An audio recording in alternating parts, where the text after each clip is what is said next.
함께 경배와 찬양으로 2025년 9월 14일 성령 강림호 제14주 오늘교회 주일 예배를 시작하시겠습니다.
여호와의 영광을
여호와는 나의 목자시니 내게 부족함이 없으리로다.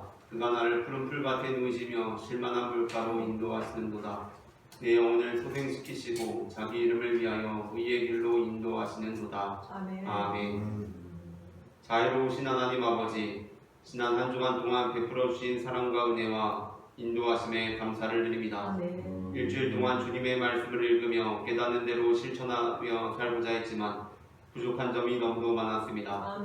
부족한 인간의 힘만으로는 유혹을 이기지 못하여 언제나 넘어지고 쓰러집니다. 오늘은 거룩한 주일을 맞이하여 더욱 특별한 은혜를 사모하며 성전으로 나왔사오니 부족한 저희를 홀로 두지 마시고 진리의 말씀을 보내주옵소서. 성령님께서 주시는 감동으로 지난 한 주간 풀지 못했던 문제를 해결할 수 있게 하시고 질병으로 고통받던 육신을 강건하게 고쳐주옵소서. 죄로 인해 심령이 억눌렸던 자녀들에게도 진리로 자유케 하여 주옵소서. 예수님의 이름으로 기원하옵나이다. 아멘.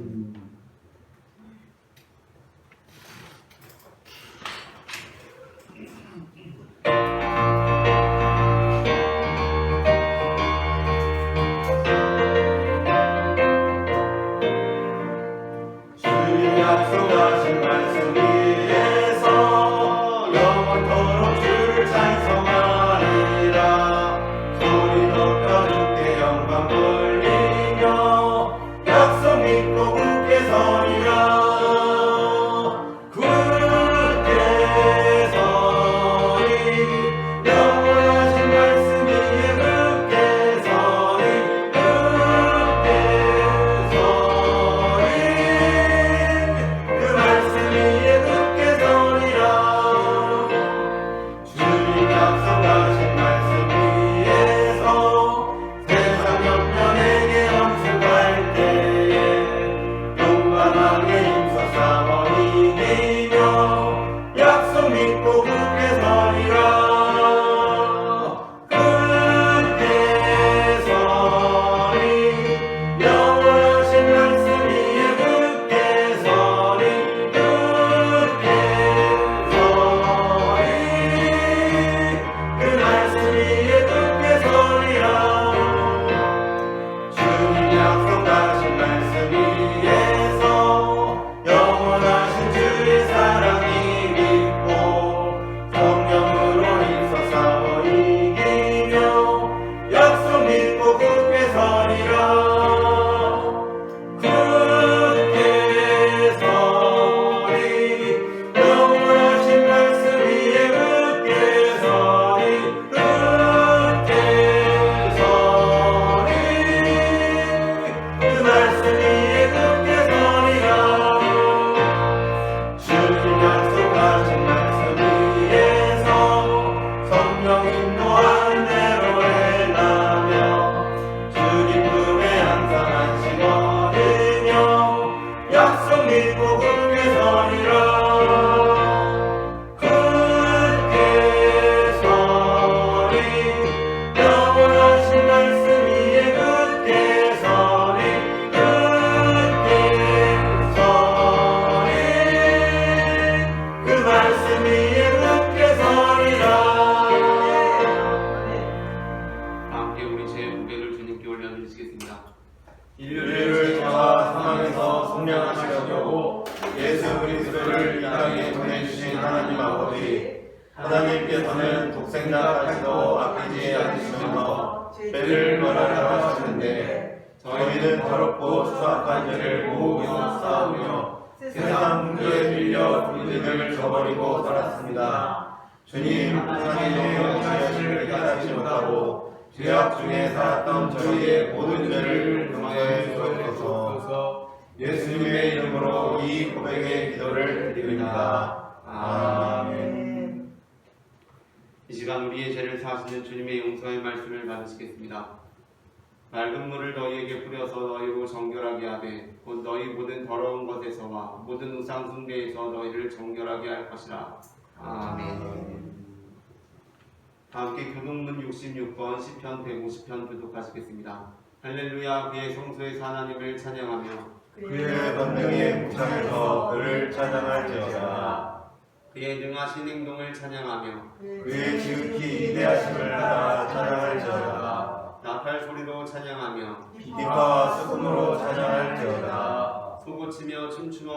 찬양하며 은합과 성소로 찬양할지어다. 큰 소리 나는 재금으로 찬양하며 높은 소리 나는 지금으로 찬양할지어다. 우리 있는 자마다 여호와를 찬양할지어다. 할렐루야. 아멘. 다 함께 사도신경으로 우리의 신앙을 고백하시겠습니다.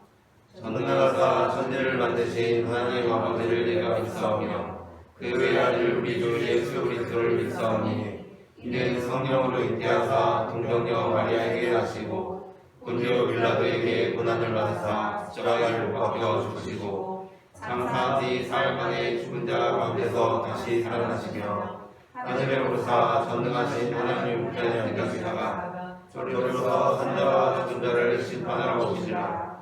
성령을 믿사오며 거룩한 공예와 성도와 서로 교통하는 것과 죄를 사하여 주시는 것과 몸이 다시 사는 것과 영원히 사는 것을 믿사옵나이다. 아멘.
할렐루야. 우리를 사랑하시는 하나님 아버지, 거룩한 주일 아침에 주님 앞에 나와 예배하게 하시니 주님 영광을 받으옵소서. 아멘. 십자가의 사랑으로 우리를 살리시고 인도해 주시니 참으로 감사합니다. 아멘. 하나님 아버지, 우리는 부족하여서 넘어지고 쓰러지오니 용서하여 주시옵소서. 아멘. 우리가 사는 것이 주님을 닮기 원하지만 그렇지 못함을 용서하여 주시옵소서. 아멘. 아멘. 복된 주일을 허락하신 하나님 아버지, 항상 기뻐하라는 주님의 말씀을 따라 어려운 순간에도 긍정으로 생각하게 하시고 아멘. 쉬지 말고 기도하라는 주님의 말씀을 따라 나의 마음에 기도함으로 최선의 삶을 살려고 열심을 다하고 땀을 흘려서 충실하게 보내면서 살려고 했지만 부족했습니다.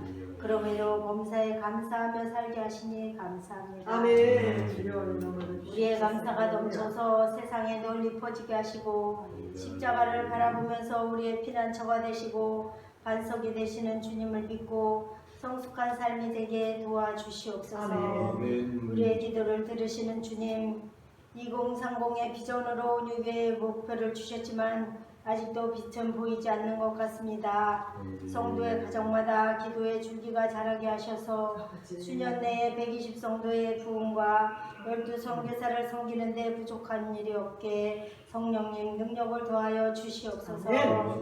오직 복음의 사명을 다하기 위해 준비하며 희생하는 지구촌 곳곳에 계시는 사역자들을 위하여 기도하고 아멘. 주님, 그들의 발걸음을 통하여 전하지는 말씀마다 예수 이름으로 변화되는 저들의 삶이 되도록 역사하여 주시옵소서. 아멘. 오늘 목사님의 말씀에 성령님 치유와 권능을 주셔서 은혜 충만한 예배로 드려지기를 원하며 아멘. 주님 영광을 받으시옵소서. 아멘. 우리를 기뻐 받으시는 예수님의 이름으로 기도드렸습니다. 아멘.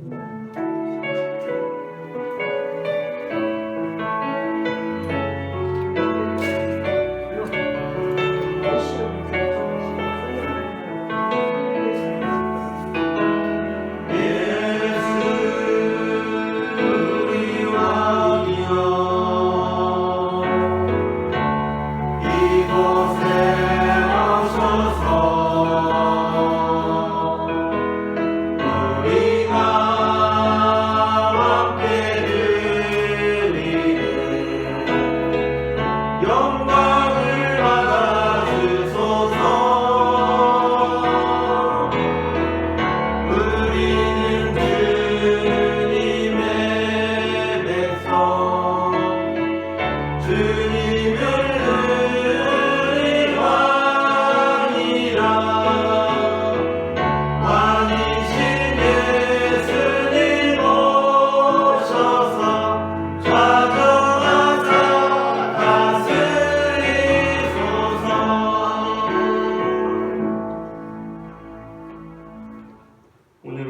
함께 나눌 말씀은 고린도후서 11장 13절부터 15절 말씀입니다. 본문을 한 절씩 교독하시고 마지막 절 함께 읽겠습니다. 그런 사람들은 거짓 사도요 속이는 일뿐이니 자기를 그리스도의 사도로 가장하는 자들이니라. 이것은 이상한 일이 아니니라. 사탄도 자기를 분명한 천사로 가장하나니. 함께 읽습니다. 그러므로 사탄의 일꾼들도 자기를 의의 일꾼으로 가장하듯이 또한 대단한 일이 아니니라. 그들의 마지막은 그 의미대로 되리라. 아멘. 누가복음 6장에서 예수님께서는 12제자를 부르시고 그들을 사도라 칭하셨습니다. 12절부터 13절 말씀을 다 함께 합독하시겠습니다. 이때에 예수께서 기도하시러 산으로 가사 밤이 새도록 하나님께 기도하시고 밝음에 그 제자들을 부르사 그 중에서 12를 택하여 사도라 칭하셨으니. 아멘. 그리고 베드로는 예수님께서 부활하시고 승천하신 후에 12사도로부터 떨어져 나간 가룟 유다의 자리에 약간의 조건에 따라서 교회의 치리 아래 마띠아를 보충하여 세웠습니다. 사도행전 1장 21절부터 26절 말씀을 한 절씩 교독하시겠습니다.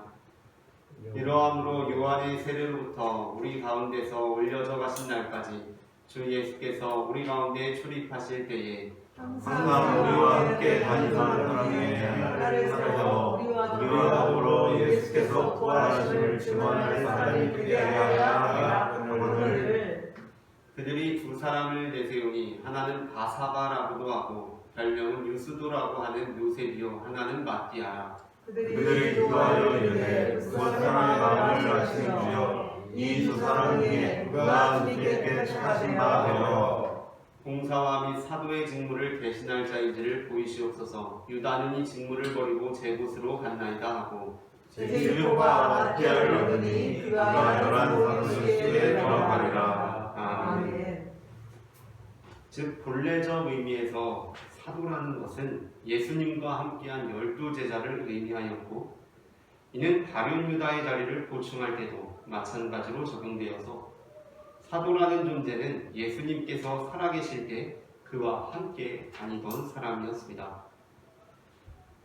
하지만 바울 시대부터 사도라는 칭호는 12제자에게만 해당되는 칭호는 아니었습니다. 우선적으로 12제자를 칭하는 것이었지만 또한 바나바와 바울은 12사도가 아니었음에도 분명히 성경에서 사도로 칭해지고 있습니다. 사도행전 14장 14절 말씀을 다 함께 합독하시겠습니다.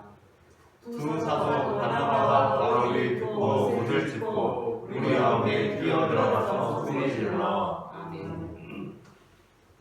본문에서 분명 바나바와 바울은 12사도가 아닌데도 불구하고 사도라고 칭해지고 있습니다. 뿐만 아니라 고린도후서 11장 본문은 바울 당시 거짓 사도들도 있었음을 기록하고 있습니다. 13절 말씀을 다 함께 합독하시겠습니다. 그러한 사람은 거짓 사도요 속이는 일꾼이니 자기를 그리스도의 사도로 가장하는 자들이니라. 아멘.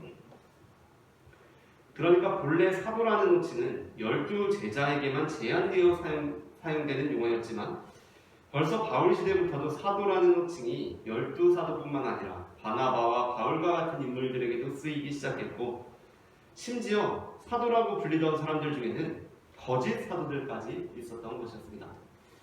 지금 이 상황을 제가 어떻게 잘 설명을 할까 생각하다가 한 가지 예시가 떠올랐는데 저희 교회도 지금 박사 과정을 하고 계신 분들이 있어서 좀 조심스럽긴 하지만 그 사람들은 양해를 하시고 들어주시기를 바랍니다.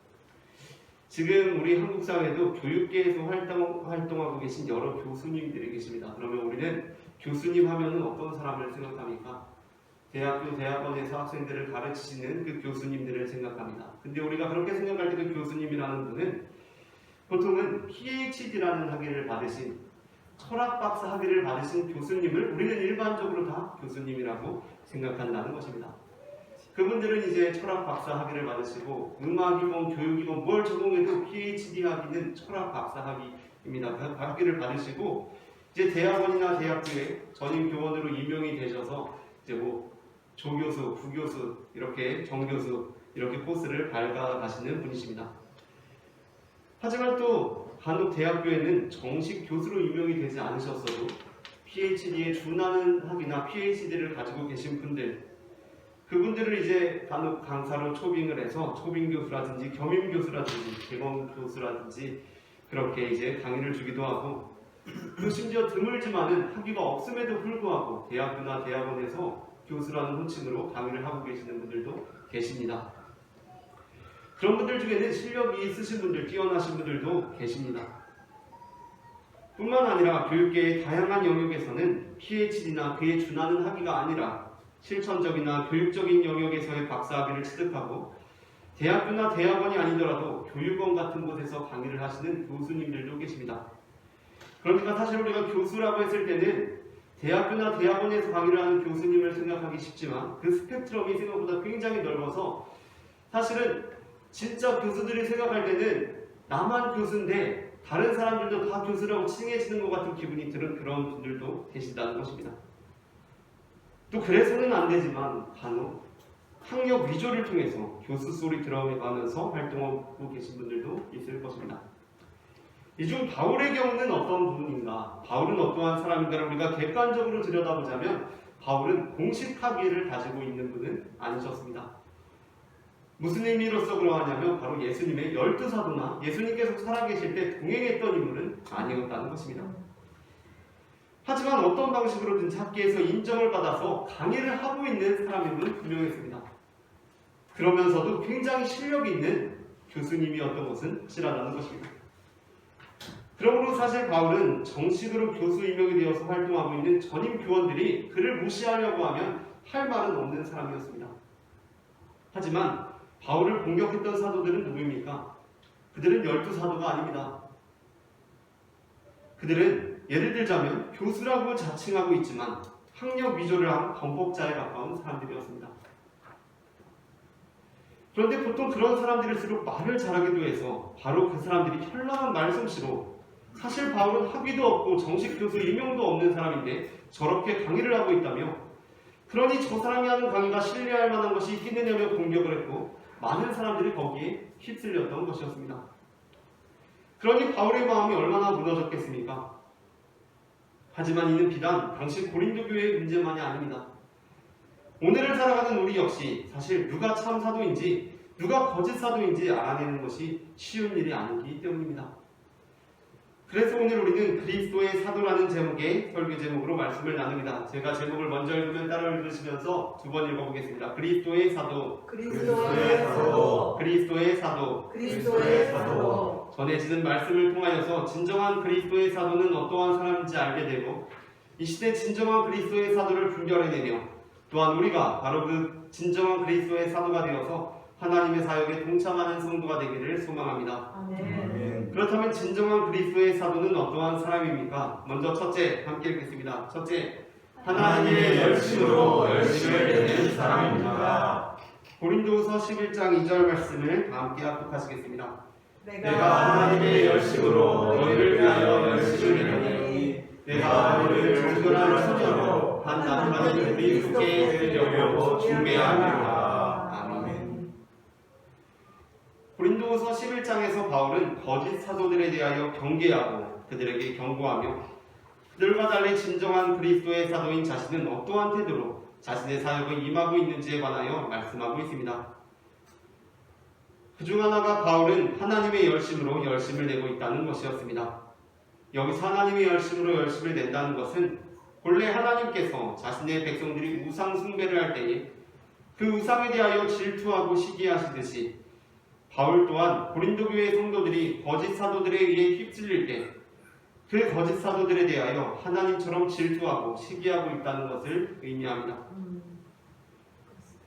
그러나 우리가 이 본문을 읽을 때 우리 삶에 적용할 때에는 굳이 그 의미를 시기와 질투로 새기기보다는 전반적인 하나님의 마음, 하나님의 뜻으로 이해해도 전혀 문제가 될 것이 없기 때문에 개역개정 성경은 본문을 시기나 질투가 아닌 하나님의 열심으로 번역하고 있습니다.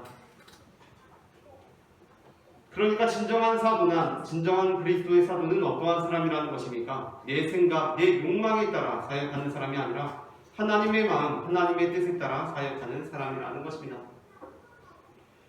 요한복음 10장에서 예수님께서 우리의 선한 목자 되심에 대하여 이렇게 말씀하셨습니다. 11절부터 15절 말씀을 한 절씩 교독하시겠습니다.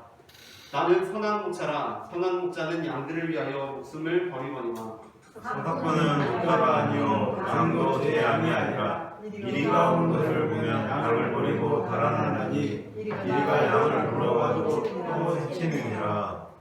달아나는 것은 그가 사꾼인 까닭에 양을 돌보지 아니함이나 나는 선한 목자라. 나는 내 양을 알고 양도 나를 아는 것이 아버지께서 나를 아시고 내가 아버지를 아는 것 같으니 나는 양을 위하여 목숨을 버리노라. 아멘.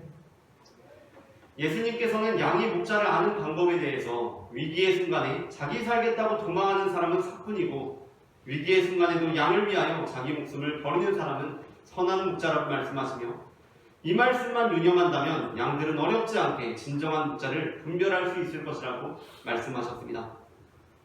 이처럼 사꾼의 관심은 오로지 자기 자신의 유익에 있습니다. 그에게는 그 양들을 향한 하나님의 마음이 없습니다. 하지만 진짜 목자는 하나님의 마음을 알고 있습니다. 그래서 그 양떼를 사랑하는 것입니다. 우리가 주님의 양떼로서 행한 일은 각기 우리의 욕망에 따라 제 길로 가는 것뿐이었습니다. 그러나 예수님께서 우리에게 행하신 일은 무엇입니까? 우리 모두의 죄악을 대신 담당하신 것입니다. 이사야 53장 6절 말씀을 다 함께 합독하시겠습니다. 우리는 다 양 같아서 그를 행하여 각기 제 길로 갔거늘 여호와께서는 우리 모두의 죄악을 그에게 담당하시겠도다. 아멘. 선한 목자는 양을 탓하지 않습니다. 그의 마음에는 하나님의 마음이 있어서 양들을 위해 자신의 목숨을 내어놓습니다. 다음으로 둘째 함께 읽겠습니다. 둘째, 그리스도의 진리를 그 속에 품은 사람입니다. 고린도후서 11장 10절 말씀을 다 함께 합독하시겠습니다. 그리스도의 진리가 내 속에 있으니 아가야 땅에서 나의 자랑이 막히지 아니하리라. 아멘. 요한복음 8장 32절에서 예수님께서는 자신을 믿은 유대인들에게 진리를 알지니 진리가 너희를 자유롭게 할 것이라 라고 말씀하셨습니다. 그리고 우리는 예수님께서 자신을 믿는 유대인들에게 진리를 알지니 진리가 너희를 자유롭게 하리라 라고 말씀하셨다고 하니 그 말씀을 들은 유대인들이 다들 기뻐했을 것이라고 생각합니다. 하지만 예수님의 말씀에 대한 유대인들의 반응은 달랐습니다. 33절 말씀을 다 함께 합독하시겠습니다. 그들이 대답하되 우리가 아브라함의 자손이라 남의 종이 된 적이 없거늘 어찌하여 우리가 자유롭게 되리라 하느냐. 아멘. 예수님을 믿은 유대인들의 대답이 상당히 의외입니다. 예수님께서 진리를 알지니 진리가 너희를 자유롭게 하리라 라고 말씀하시며 이제 우리가 자유롭게 된다고 하고 기뻐할 것 같은데 이들이 이렇게 대답합니다. 우리가 아브라함의 자손이라 남의 종이 된 적이 없거늘 어찌하여 우리가 자유롭게 되리라 하느냐. 이들은 오히려 우리들이 종이 된 적이 없는데 어찌하여 우리가 자유롭게 되리라 하느냐 라고 하며 반문하였습니다. 하지만 이들의 반응은 참된 반응이 아니라 이미 자기 스스로를 속이고 있는 기만적인 반응, 거짓된 반응이었습니다. 왜 그렇습니까? 이들은 사실 남의 종이 된 적이 없는 정도가 아니라 지금도 로마의 지배를 받고 있으며 이미 오래전 바벨론에 의해 멸망한 후 약간의 독립을 이룬 시간을 제외하고는 언제나 열강들의 지배 아래 놓여 있어 왔기 때문이었습니다. 따라서 예수님께서는 이들의 기만적인 태도에 대해서 이렇게 말씀하십니다. 44절 말씀을 함께 읽도록 하겠습니다. 너희는 너희 아비 마귀에게서 왔으니 너희 아비의 실대로 너희도 그가보다 하느니라. 그는 처음부터 살인한 자요 진리가 속에 없으므로 진리가 서지 못하고 거짓을 말할 때마다 제 것으로 말하나니 이는 그가 거짓말쟁이요 거짓의 아비가 되었으리라. 아멘. 즉 죄의 종으로 살고 있으면서 죄의 종이 아닌 것처럼 자기 자신까지도 속이고 있다는 것입니다. 그리스도의 사도는 그리스도의 진리가 그 속에 있는 사람입니다. 여기서 진리란 참된 이치를 뜻하는데 그 이치보다도 참된 진실함에 그 방점이 있습니다. 즉 사도의 안에는 무언가 남들이 알지 못하는 고상한 이치, 참된 깨달음만이 있는 것이 아니라 진정한 사도는 진실한 사람이라는 것입니다. 그리스도의 사도는 진실한 사람입니다. 물론 우리가 살아가면서 거짓말을 아주 안 하고 살 수는 없을 것입니다. 거짓 증언은 십계명에서 금하고 있듯이 우리가 경계해야 하는 죄악입니다. 그러나 거짓말 중에는 말 그대로 선의의 거짓말이기도 하고 사실상 우리가 일상생활을 하면서 항상 고지곳대로 말하고는 살 수가 없기 때문에 성경에서도 우리의 일상적인 의미에서의 사소한 거짓말들에 대해서 그렇게 엄격하게 다루고 있는 것은 아닙니다. 하지만 우리는 그럼에도 불구하고 진정한 그리스도의 사도는 그 속에 그리스도의 진리가 있는 사람이라는 것을 기억해야 합니다. 요한복음 4장에서 예수님께서는 우리가 어디서 예배해야 하는지 묻는 사마리아 여인에게 이렇게 말씀하셨습니다. 22절부터 24절 말씀을 한 절씩 함께 읽겠습니다. 아버지께 참되게 예배하는 자들은 영과 진리로 예배하기가 원하니 곧 이때라 아버지께서는 자기에게 이렇게 예배하는 자들을 찾으시느니라. 하나님의 명이시니 예배하는 자가 영과 진리로 예배할지니라. 아멘. 마지막으로 셋째 함께 읽겠습니다. 셋째, 사람들에 의해 필요하지 않는 사람입니다. 고린도서 11장 12절 말씀을 다 함께 합독하시겠습니다. 나는 내가 해온 그대로 앞으로도 하리니 기회를 찾는 자들이 그 자랑하는 일로 우리와 같이 인정받으려는 그 기회를 얻으려 함이라. 아멘. 바울은 거짓 사도들에 의해 살해금에 대한 부분에 있어서 공격을 받았습니다. 그것은 바울이 고린도 교회로부터 살해를 일체 받지 않았던 것에 대한 공격이었습니다. 살해에 대한 공격이라고 생각하면 바울이 어마어마한 살해금을 많이 받았나 보다라고 생각할 수 있는데 그게 아니라 바울은 고린도 교회로부터 살해를 일체 받지 않았던 것으로 인해 공격에 휘말렸습니다. 당시 많은 복음 전도자들이 복음을 전하면서 세워진 교회로부터 살해를 받았고 또 헬라의 철학자들 역시 순회 강연을 하며 살해를 받는 것이 당연한 일이었습니다. 그러나 어쩐 이유에서인지 바울은 특별히 고린도 교회에서만큼은 살해를 받지 않았습니다. 그리고 바울이 고린도 교회로부터 살해를 받지 않았던 것은 설령 바울이 고린도 교회에서 살해를 받았다고 해도 거기에 악한 의도가 있었다고 볼 수 없겠으나 바울이 고린도 교회에서 살해를 받지 않았던 데에는 바울의 선한 의도가 있었음이 확실합니다. 그런데 오히려 그것이 공격의 빌미가 되었습니다. 거짓 교사들은 바울이 살해를 받지 않은 이유에 대해서 그가 받지 않은 이유는 그가 사도가 아니기 때문이라고 공격했습니다. 우리나라에서 인류대학에서 의학 공부를 마치고 국내에서 의료 활동을 시작하기에 앞서서 제일 먼저 앞서서 아프리카 오지 선교를 떠난 홍길동 선생님이 오지에서 질병으로 고통당하고 있는 수많은 사람들을 아무런 비용도 받지 않고 그들을 치료해주고 진료해주었습니다. 오지에서 질병으로 인해 고통당하고 있던 사람들은 홍길동 선생님을 통해서 질병으로부터 고침받게 되었습니다. 그런데 1년 뒤에 홍길동 선생님이 다시 그 오지에 오게 되었을 때 홍길동 선생님에게 아무런 환자도 찾아오지 않는 뜻밖의 경험을 하게 되었습니다. 홍길동 선생님이 이상해서 수소문을 해보니까 알고 보니까 작년에 홍길동 선생님이 아무런 비용도 받지 않고 그들을 치료해주고 한국으로 돌아간 뒤에 얼마 되지 않아 떠돌이 앞장수가 그 마을에 방문한 것이었습니다. 그래서 그 떠돌이 앞장수가 얼마 전에 홍길동이라는 선교사가 이곳에 와서 이제 아무런 비용도 받지 않고 진료해주고 치료해줬다는 소식을 듣고 담대한 마음으로 이 사람들에게 약을 팔기 시작했던 것입니다. 그런데 어떠한 방법을 생각해냈냐면 그 홍길동이라는 사람이 여러분은 치료한 것이 아니라는 것이었습니다. 홍길동이라는 사람은 여러분을 치료하지도 않았고 잠시 그 증상이 나타나지만 않게끔 했다는 것입니다. 그런데 이 약을 먹으면 여러분들이 모두 다 낫게 되리라는 것이었습니다. 그리고는 온갖 집에서 가장 귀하게 여기는 물건을 다 가지고 오라고 했습니다. 그러자 그 마을 사람들이 온갖 귀한 물건을 다 가지고 와서 그 약을 사 먹었고 그 마을 사람들은 다 자신들이 그 약을 먹고 진짜로 낫게 되었다고 믿게 되었던 것이었습니다. 이 소식을 듣고 홍길동 선생님이 얼마나 분하고 억울하던지 그러면 나도 이 사람들로부터 뭐라도 받아야 하는 생각이 들었었다고 합니다.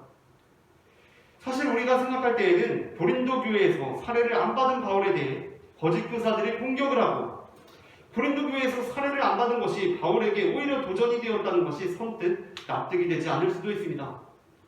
그러나 우리는 인간이라는 존재는 매우 귀한 가르침을 받았다고 해도 그에 대해 자신이 어떠한 비용도 지불하지 않았다면 그것을 매우 가볍게 여기고 별 쓸모없는 가르침을 받고서도 만일 자신이 거기에 들인 비용이 막대하다면 자기 스스로 그것을 매우 귀한 가르침이라고 합리화하고 자기 위안을 삼는 경향이 있음을 알아야 합니다.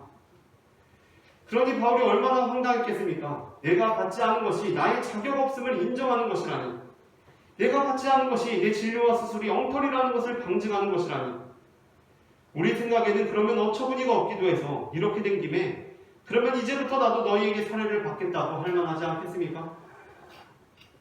하지만 바울은 그렇게 하지 않았습니다. 바울은 그러한 공격이 있을지라도 지금의 방식을 바꾸지 않고 지속하리라고 말씀합니다.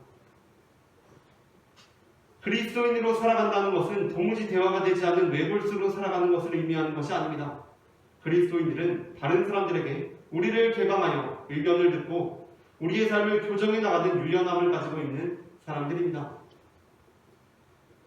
그렇기 때문에 어떤 사람들은 그리스도교가 세계 종교가 될 수 있었던 것은 세계의 종교들을 다 포용했기 때문이라고 주장하기도 합니다. 초대 기독교는 로마에서 변모했고 유럽으로 가면 또 변모했으며 미국, 한국을 거쳐 돌아오면서 놀랍게 토착화해냈습니다. 하지만 그렇다고 해서 우리는 그것만으로, 그리스도교의 적응력만으로 그리스도교가 세계 종교가 되었다고 생각하지 않습니다. 그리스도교가 지금까지 온 세계에 퍼져나가게 된 것은 그리스도교가 진리의 종교이기 때문인데, 그 진리의 종교라는 것은 그리스도교가 어떤 것에도 타협하지 않고 물러서지 않으며 오직 예수의 메시지를 전했기 때문이었습니다. 교회는 끊임없이 도전을 받았습니다. 오직 예수까지 할 필요는 없지 않은가. 그러나 교회는 그것을 포기하지 않았습니다. 우리 또한 교회가 해온 앞으로 그대로 그 사명을 수행해 나가야 한다는 것입니다. 오랜 기간 시장의 상인협의회에서 열심히 일해온 이몽룡 장로님이 이번에 상인협의회 회장으로 선출이 되었다고 합니다. 그러자 이몽룡 장로님에게 한 가지 고민이 생겼습니다. 그것은 상인협회 회장으로 일하면서는 가장 중대한 업무가 상인들 만나서 함께 술 먹는 게 일이었기 때문이었습니다. 아니 근데 왜 이몽룡 장로님이 그 상인협의회 회장이 되었는가? 여기에는 사실 몇몇 상인들이 저 이몽룡 장로가 상인협의회 회장이 되고서 술 안 먹는지 한번 보자 라는 심보가 작용하기도 했던 것이었습니다. 이몽룡 장로님은 고민이 되었습니다. 사람들 말로는 상인협회장 일을 안 하면 안 하지 술을 안 마시고는 그 일을 하기 힘들 것이라고 했습니다. 하지만 이몽룡 장로님은 사람들 말에 휘둘리지 않고 자기가 해온 그대로 하기로 했습니다. 그리고 고민 끝에 그 술 사는 비용들을 잘 비축해서 연말 행사를 주최해서 가족들을 초대하고 살림에 도움이 될 만한 선물들을 하나씩 그 가정에 돌려보냈습니다. 결국 이몽룡 장로님은 술을 안 마시고도 절대로 하지 못하리라던 상인협의회 일을 술 한 모금 안 마시고도 한 번 더 하게 되었습니다. 우리가 이렇게 할 수밖에 없다고 생각할 때에는 그렇게 할 수밖에 없을 것 같습니다. 그러나 우리가 그에 대해 단호한 거절의 의사를 표시하고 우리의 길을 갈 때 우리는 하나님께서 그렇게 하지 않고도 능력 있게 이루어가게 하심을 경험할 수 있습니다. 그러므로 우리는 사람들의 말에 휘둘리는 것이 아니라 하나님의 말씀에 붙들린 삶을 살아가는 것입니다. 말씀을 마칩니다. 진정한 그리스도의 사도는 하나님의 열심으로 열심을 내는 사람이고 그리스도의 진리를 그 속에 품고 있는 사람이며 사람들에 의해 휘둘리지 않는 사람입니다. 우리가 이 시대의 진정한 그리스도의 사도가 되어 하나님의 사역에 동참하는 성도가 되기를 소망합니다. 아멘. 함께 기도하시겠습니다. 사랑의 주님 은혜를 감사합니다. 부족한 우리를 그리스도의 사도로 삼아주시고 주님의 사명을 감당케 하시니 주님 은혜를 감사합니다. 그러나 주님 우리가 이 세상 가운데 살아갈 때 이 세상에서는 우리를 유혹하고 현혹하는 목소리가 들려옵니다. 그러나 주님 우리가 바울이 그러했듯이 우리가 이전에 했던 것과 동일하게 예수 그리스도의 복음만을 전하는 믿음의 자녀들 될 수 있도록 도와주시옵소서. 예수 그리스도의 이름으로 기도합니다. 아멘. 함께 말씀하시면 찬송하시면서 봉헌하시겠습니다.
주신 은혜를 감사합니다. 지난 한 주간도 하나님께서 우리의 발걸음마다 인도해 주셔서 우리가 이렇게 주님 앞에 나와 예배할 수 있음을 고백합니다.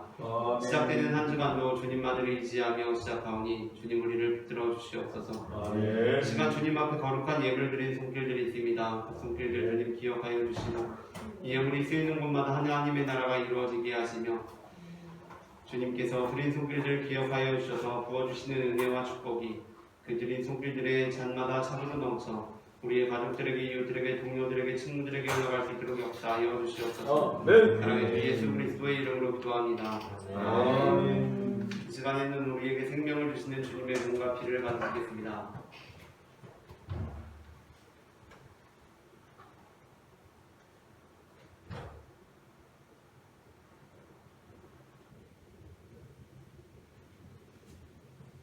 이것은 주님의 몸, 이것은 주님의 피, 이것을 먹고 마셔 주님의 생명 얻네. 이 떡을 받습니다. 이 잔을 받습니다. 주님을 사랑해요. 십자가 기억하리.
우리에게 생명의 몸과 피를 되어주신 주님께 감사하며 다 함께 기도하시겠습니다.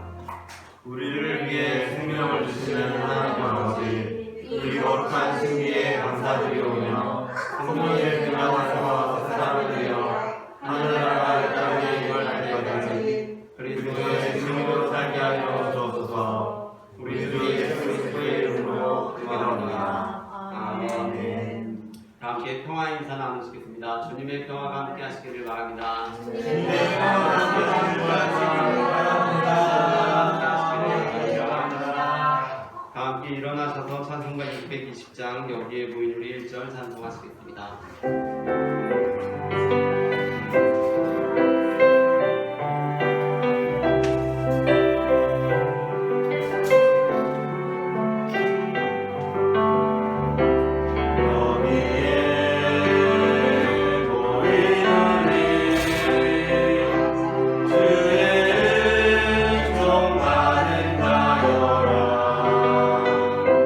주께서 이 자리에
내가 너희에게 분부한 모든 것을 가르쳐 지키게 하라. 볼지어다 내가 세상 끝날까지 너희와 항상 함께 있으리라. 아멘. 이제는 우리 주 예수 그리스도의 은혜와 하나님 아버지의 사랑과 성령님의 인도하심이 진정한 그리스도의 사도가 되기를 소망하는 모든 성도들의 장 가운데 지금부터 영원토록 함께 하시기를 간절히 축원하옵나이다. 아멘.